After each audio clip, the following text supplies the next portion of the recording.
Yo, Havoc Nation has arrived. What's going on, everybody? It's Lost Angel of Havoc here, aka Letato, the one and only High Priest of the Congregation. Welcome back to another installment of Letato Clips, where we've got a little bit of everything. And this time, Guardians, we're going to be discussing all of the upcoming ability changes we'll be getting with the release of Renegades and Destiny 2. The team at Bungie has gone under the hood and tuned things across the classes to bring some of the power fantasy and fun back into the game. And it's a decent bit to cover, so let's get right into it. Starting off with my hunters. First off, for gunslingers, the Golden Gun, Deadshot, and 6-shooter Super has increased damage against non-boss combatants by 15%. There's also increased damage against boss combatants by 26%. This change removes the disparity between boss damage and non-boss damage.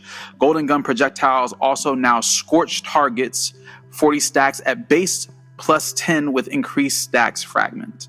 Also, when fired inside a Well of Radiance, Golden Gun now also counts as Radiant for increased damage. For the Blade Barrage, they've increased the damage against combatants by 39%.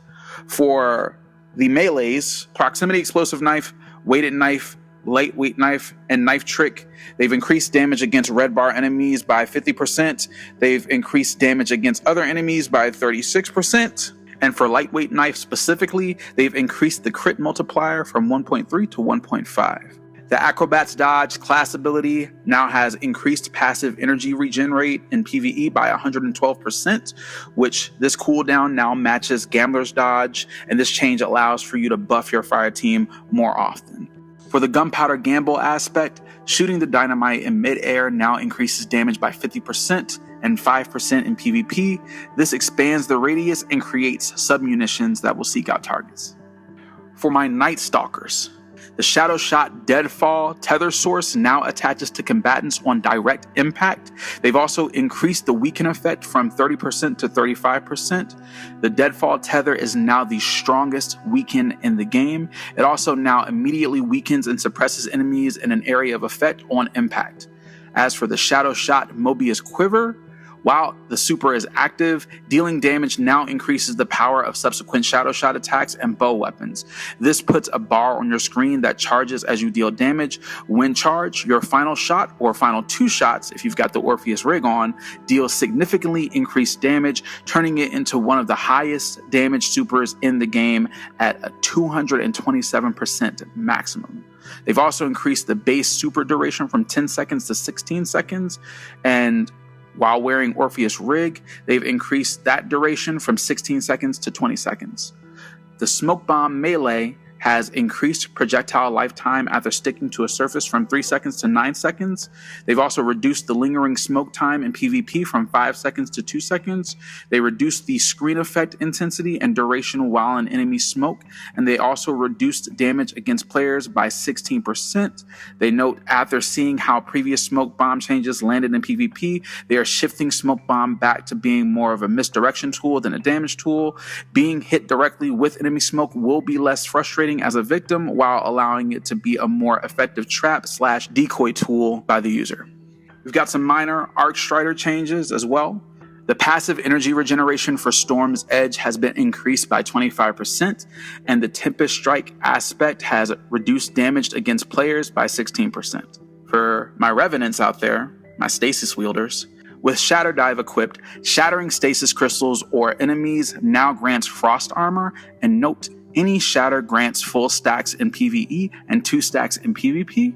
Also, Silence and Squall's damage against combatants has been increased by 63%. Finally, for my Thread Runners out there, with the Widow's Silk aspect equipped, looking at a grapple tangle for a short time now overrides your grenade ability with a free, non-offensive grapple. This allows you to give grapple capabilities to fellow Guardians who don't have Strand or grapple equipped. This also works for the Navigator Exotic Trace Rifle as well. Grapple tangles created near the ground now rise into the air shortly after creation.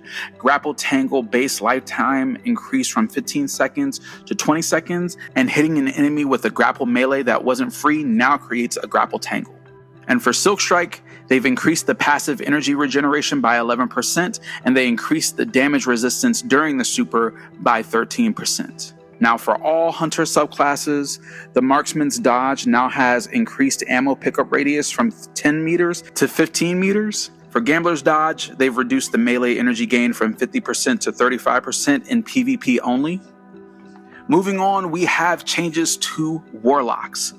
For my Dawnblade users, Daybreak now has increased damage against combatants by 20%, and projectiles now scorch enemies by default. For my Voidwalkers, while running Nova Warp, charging the primary attack now pulls enemies towards the Warlock. They've also increased the primary attack damage against combatants by 15%, and Dark Blink now releases Weakening Seekers. And for the Vortex variant of the Nova Bomb, it now repeatedly pulls enemies towards it during its lifetime. For my Stormcallers, for Storm Trance, they've increased the maximum sustained damage bonus from 50% to 65%.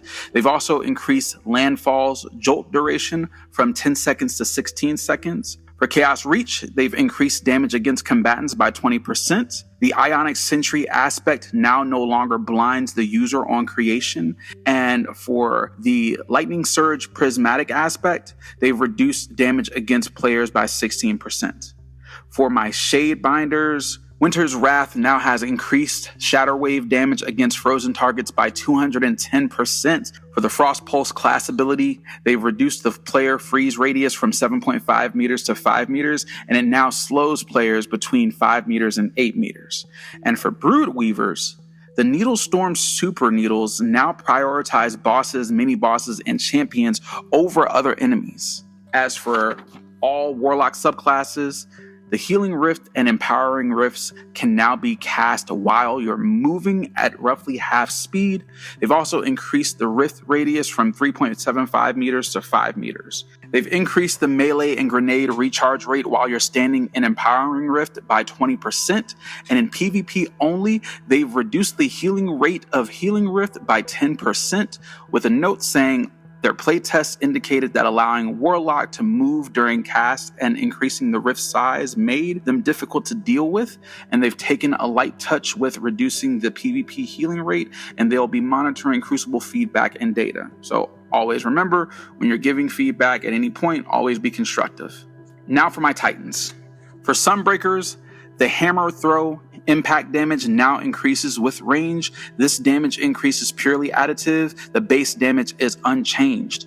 For my Sentinels, the Sentinel Shield Super is actually getting a number of changes. Standing behind the shield now periodically reloads all weapons every 2.5 seconds.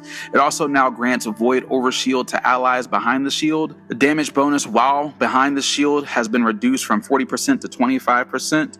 Blocking attacks now extends the Super's lifetime, and blocking attacks and protecting allies now charges shield throw damage. And this puts a bar on your screen that charges as you block attacks, and when allies are behind your shield, when charged, your shield throw deals more damage and resets the bar. And they actually said in the live stream recently that the power of that charged shield throw could rival a Celestial Goldie shot. So we'll see. As for my Strikers, the Fist of Havoc super light attacks now increase the next heavy attacks damage. For my Behemoths, they've increased the super energy cost from 5% to 15% when using Howl of the Storm during your super. And for my Berserker Titans, Banner of War's melee damage bonus against players now scales with stacks instead of always being at full strength. Note, unarmed melee can now one-shot players at 2 stacks of Banner of War with a 200 melee stat, or at 3 stacks with base stats, just so you know. As for general abilities changes, for Void, we have changes to the Suppressor Grenade, where it no longer suppresses the user, and they've increased the detonation damage by 10%. Void Spike Grenades now attach to combatants. For the Void Fragments, they've reduced the negative stat on Echo of Undermining from -20 to -10. The Echo of Provision now gives +10 grenade stat. Echo of Exchange now gives +10 melee stat. They've removed negative stats from all other fragments except Echo of Starvation and Echo of Persistence, with a note saying Void had more negative stats than the other damage types, so they eased up on the penalties. Their goal for subclass build crafting is that there should be clear trade-offs without feeling punitive. As for invisibility, they've updated the visuals to be slightly more visible in Crucible. This is in response to Crucible feedback that invisibility is too effective. And Overshield, the enemy VFX now scales with the Overshield's remaining health, and this is added to allow players to eyeball how much Overshield an enemy has before deciding to engage. As for Arc, we have changes to the lightning grenade where they now attach to combatants, while the flashbang grenade no longer blinds the user, and they've increased the detonation damage by 10%. Finally, for Strand, threadlings that lose their target before impact will land and look for another combatant instead of exploding. This will reduce the cases where your big gang of threadlings all explode on a single dreg. The result is that they feel smarter and more alive, which, to be honest, that's kind of terrifying and cool at the same time. Now that we've gotten to the end of the video, let me know what you think in the comments below. Are we feeling these changes? Are we excited about them? Let me know where you're at. If you enjoyed the video or found it helpful in any way, please do me a solid and give the video a thumbs up. It's a little bit, but it does go a long way in terms of helping the channel grow, and I really appreciate it. If you want to see more content like this, you like what I do here on the channel, do be sure to hit the subscribe button and turn on notifications so you don't miss the next one. That said, thank you for watching Laytato Clips. My name is Lost Angel of Havoc. We will see you next time, friends. Same lay time, same lay channel.